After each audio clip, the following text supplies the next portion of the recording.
You gonna get hit. Got hit. Before that, you know, he wasn't just trash. So he always showed power and speed. Before that, PD is gonna enhance. They are very great at spinning the narratives and putting a certain narrative out there that is not true. If he posted that little video, tell him to post the full sparring. If he posted full sparring, I bet you the entire world would say, I beat this shit.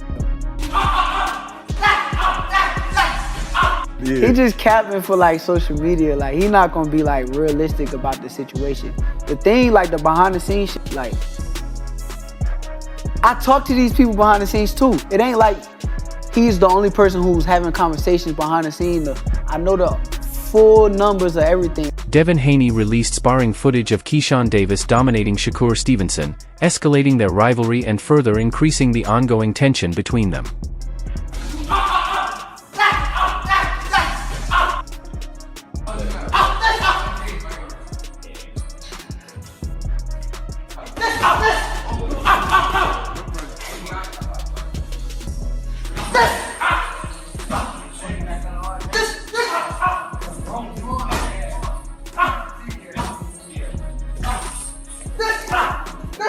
Negotiations between Shakur Stevenson and Devin Haney are still ongoing for a potential showdown.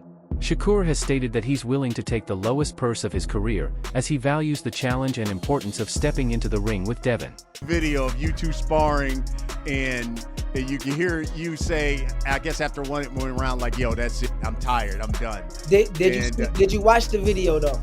Yeah, I watched it, but I was like, yo. Did you see the smile on my face? Yes, I did. Did you see the smile on my face? But you know how the way they leaked it, they tried to give it as if you were like, because once again, like I said, I'm not trying to spend 20 minutes talking about Devin or anything with him, but he has media and he has a lot of media people that he's really close with. As the debate over who is truly the best remains unsettled, past sparring footage of Devin Haney versus Shakur Stevenson has resurfaced, showing Shakur facing stiff competition and struggling in several exchanges. To beat him, just fight him. Yeah, but why would I fight this for the least money that I could get when it's like, okay, cool, let's go through the WBC, because that's what I did that they trying to ignore. Right. They gonna ignore that whole part. I said, WBC, y'all do y'all job, enforce the fight, and we gonna do it that way. They gave him the deadline to figure out was he gonna fight me or fight Regis. That man decided to move up. Yeah. But I really made the WBC do their job. That's what it really came down to. And whatever percentage that they was gonna offer, that's what it was gonna be at the end of the day. So if they would have came back and said 75-25, would you I would have had no choice. I just try to go around the bullshit that was presented, because that's bullshit. Like, I'm a 2-division world champ. I unified at 130 in one of the biggest fights at 130. Bernie the Boxer has questioned Bill Haney's recent influence over matchmaking, insisting that Devin Haney should pursue decisive bouts against Keyshawn Davis or Shakur Stevenson to solidify his standing. Give me what you want me to corner off, you got to jam the brakes. That's it, right there.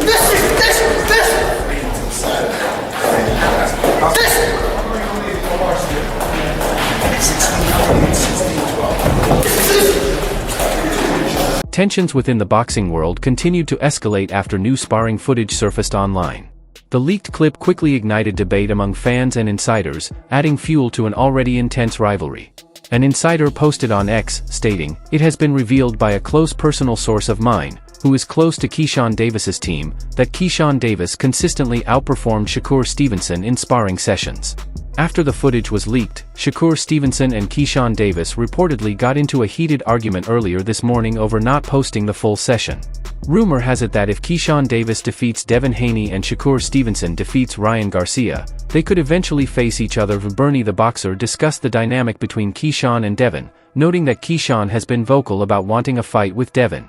While Devin has not publicly called for Keyshawn, the rivalry has been building over the past few years, with Keyshawn persistently pushing for the matchup.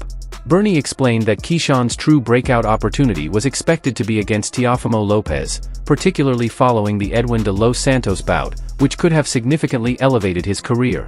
Meanwhile, Shakur's target fight was against Devin, but negotiations reportedly fell apart due to disagreements over the purse split. Bernie emphasized that Keyshawn thrives on challenges, describing him as confident and determined, always eager to prove himself. His aggressive approach focuses on securing high-profile opponents to strengthen his position in the boxing world. Keyshawn or Devin, or fighting Shakur or Devin, or Keyshawn, Devin fighting either one of those guys, that's a turned up fight. Him, Tank, that's all that turned up. Feel me? Them is the fights right there. Them is the crest of the crest. People want to see turned up fights. You know, obviously, you know, Bill Haney's get lots of praises for his matchmaking lately. You know, obviously with the Terrence Crawford and Canelo, you know, and obviously Devin Haney's career, right? But I think he didn't have no matchmaking with that. I mean, he did put that bug in Crawford's ear, but that's it. How far are we gonna go with that? How far are we gonna go with that? I mean, they asked him what made you feel like you could move up to fight, you know, Canelo, and it's I said he put the bug in his ear. That's it. He just put the bug in his ear. Insider posted on X, stating, "It has been revealed by a close personal source of mine who is close to Keyshawn Davis's team that Keyshawn Davis consistently outperforms Shakur Stevenson in sparring sessions. Due to the sparring film being leaked, Shakur Stevenson and Keyshawn Davis reportedly got into a heated argument earlier this morning for not posting the full sparring session.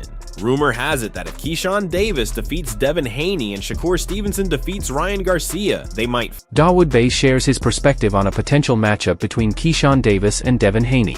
He points out that Keyshawn has had only one fight at 140 pounds but has expressed interest in moving up to challenge Devin Haney.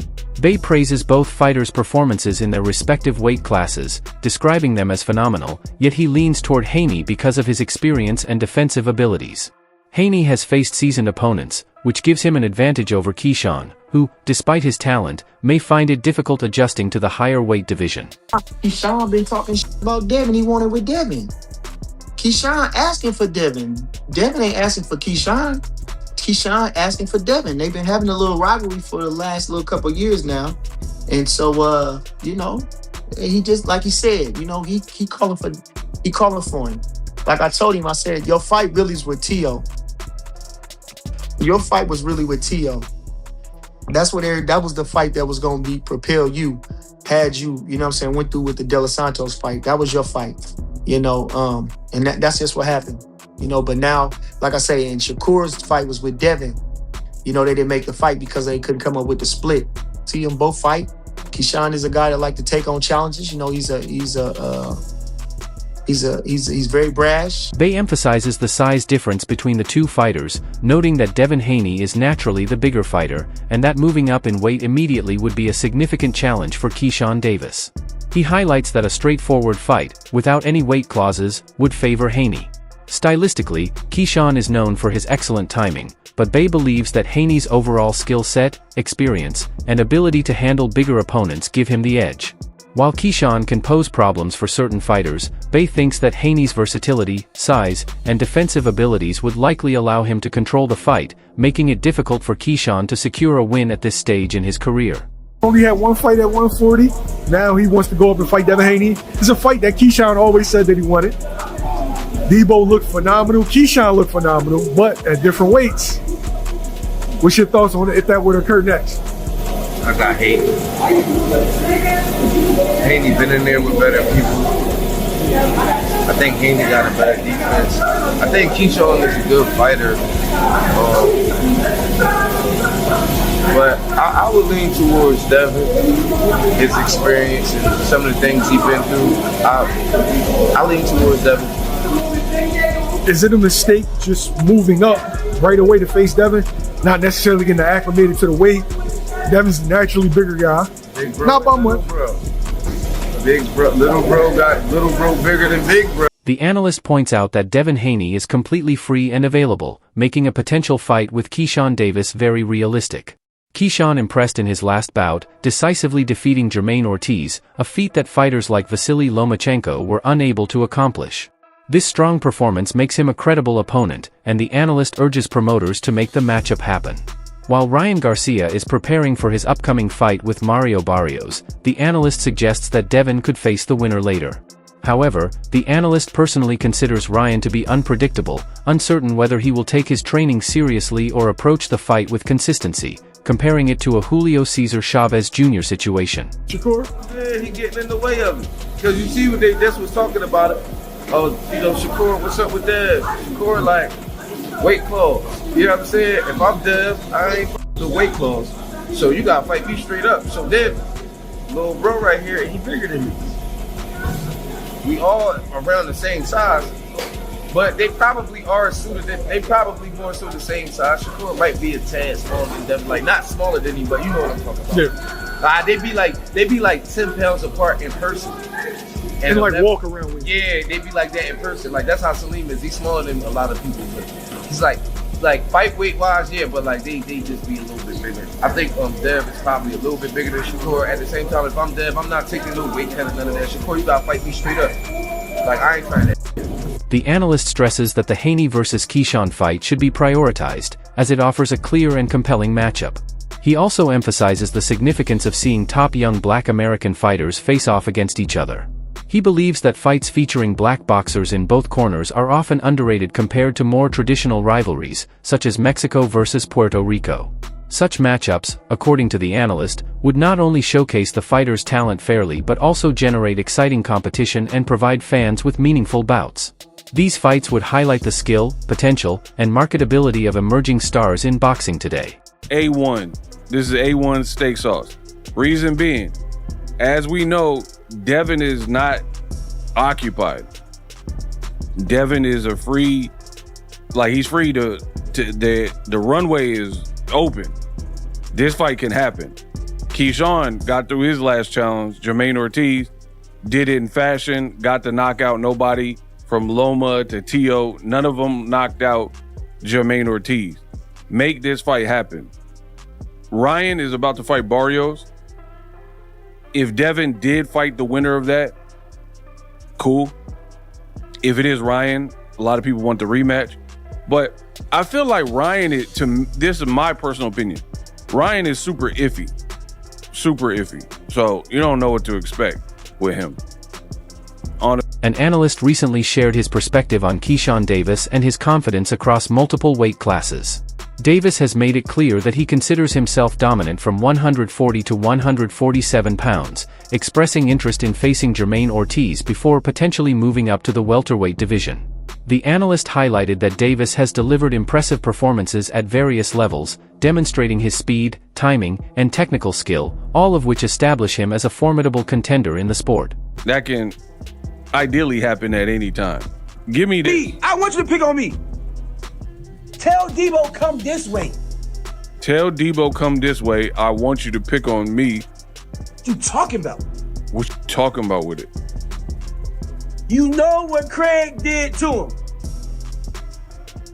I mean, it don't get more clear and more vocal than that. And for me, I'm gonna be real. And some people, they might misconstrue this, but if you know, you know. I feel like a lot of these real good young Black American boxers, I want to see them fight some other young Black talent as well. Because when you have a Black fighter in the red corner and a Black fighter in the blue corner, this is... Despite Keyshawn Davis's confidence, the analyst believes that moving up in weight will present significant challenges. Opponents who are naturally bigger and stronger could pose difficulties, and adapting to a higher weight class requires both strategic planning and careful preparation. The analyst emphasizes that while Davis is undeniably talented, experience and tactical versatility will be crucial when facing more seasoned fighters in the upper divisions. He also highlights the importance of matchups that feature emerging talent, particularly when both fighters are young and competitive. Watching two skilled, ambitious boxers go head-to-head allows fans to witness true skill and adaptability in the ring. Ultimately, the analyst frames Davis as a rising star with immense potential but stresses that he must approach weight transitions thoughtfully in order to maintain his trajectory and continue proving himself against top-level competition. Nobody can beat him from pretty much 40 to 47. And he says he wants to fight Jermaine Ortiz and then move up to welterweight, which would be perfect because, like I told you, I really am the best in this business. Like, everything I say is like clockwork, right? It's amazing to me. Sometimes I amaze myself. So what am I talking about? I literally just said welterweight is dry. It's a stale, stagnant, horrible division right now. Not too many ways to mix and match the guys. And then the guys you could mix and match are pretty much busy. The Ryans, the Barrioses, and the Rollies, as I mentioned at the beginning of this video. And I told you it's going to require, this is how it works in the sport of boxing. I know because I've been here. Then when people can't make 40 anymore, just like Jerron Boots Ennis couldn't make 47 and he moved up to 154. Now 54 is cracking. They got 54 out here cracking. Tons of names where you can mix and match the Funduras, the Virgil Ortiz, Jermell Charlo, possibly Errol Spence, Murda Zylev, Boots, right? You got tons of ways you can mix and match these people. 47 right now is dry, so it's going to take Shakurs and the Keyshawns and Gary Antoine Russells or the El Rayos, you know, different Edwin De Los Santos, Matias, different guys to move up to start to purge and like fill out the division. Right now, it's not many options. Again, Devin versus Louis Crockpot is a terrible fight, and I don't know anyone that wants. Roy Jones Jr. offers his insight on a potential Devin Haney versus Keyshawn Davis fight, focusing on key elements like timing, weight, and readiness. He acknowledges that both fighters are exceptionally talented but highlights the challenges that come with moving between weight divisions, which could influence the fight's outcome. Norman, and for him to do that means that the weight was probably an issue. Now, if Keyshawn comes up, or if they even do a catch weight, a 143, 144, it's going to be a very interesting fight because I think Devin has more tools and more IQ right now, but Keyshawn is different. So when you got a guy that's different, and that's why I also said that he's not just back, he's different. You understand me? So when you got a guy that has that intangibleness about him, where he can be a different guy when it's time to be a different guy, you can never count him out. However, if I was pushing Keyshawn, I would have another fight or two before I fight Devin, just for experience purposes. And if I was Devin, I would try to jump on it right now before he gets those couple fights, because the more experience he gets, the harder he's going to become to beat. Yeah, that's going to be a tough fight, you know, for Keyshawn Davis. And I think in many respects, Devin Haney too. You can't take Keyshawn Davis light. He can really fight. He's really like. Mickey Bay offers a measured perspective on a potential matchup between Shakur Stevenson and Devin Haney, emphasizing a realistic analysis over the hype. He points out that Haney's experience gives him a significant advantage, especially when it comes to handling high-pressure situations. Bay explains that moving up in weight wouldn't be a major concern for Haney, as his skill set and preparation allow him to adapt smoothly to new challenges. Confidence and composure are crucial factors, and Haney has already proven his ability to perform on big stages, which could be a deciding factor in a fight of this magnitude. So it's like maybe something that Devin can definitely go out up there with ease, only need to deal with the size, but he's probably going to have the speed advantage because he's a smaller guy coming up. So, I mean, you tell me, do you feel like that's going to be harder than the Lomachenko fight? No. I think Loma probably be his hardest top 2 or 3 fights in his whole career. I could predict that even going to the end, you know, to say if Devin fight 8, 9, 10 more years, that'd be one of his top 2 or 3 hardest fights because the age that he fought him. Loma was at his very peak. He was at his peak. He was older. He was right there at his top. Bay contrasts this with Shakur Stevenson, acknowledging that while Stevenson is highly talented and technically sharp, the matchup would test his adaptability against a naturally bigger and equally skilled opponent in Devin Haney. He stresses that at this level, strategy, preparation, and mental readiness often play a bigger role than hype or public expectation. Bay believes both fighters have the tools to make the fight competitive, but Haney's experience and composure give him a subtle edge. Ultimately, Bey frames the potential bout as a true test of skill and adaptability, emphasizing the importance of realistic assessment over excitement-driven speculation. So, no, it won't be as hard as that. But size-wise, yeah, that's a big factor because we saying the dude that was just lightweight a couple years ago, but Dad wanted to be great. That's just something that's in him. It's only a few dudes like that in boxing right now that really want to do that kind of stuff. So, he got my blessing in making the fight. Like, Bill did ask me about it maybe a few weeks ago. I don't know how much further it got, but he did ask me what I thought. Like, easy work. Pretty much, you can see he's willing to fight anybody. Like, he doesn't really care who he fights. He'll fight now too. It ain't no we ain't doing no weight class or none of that. Like, now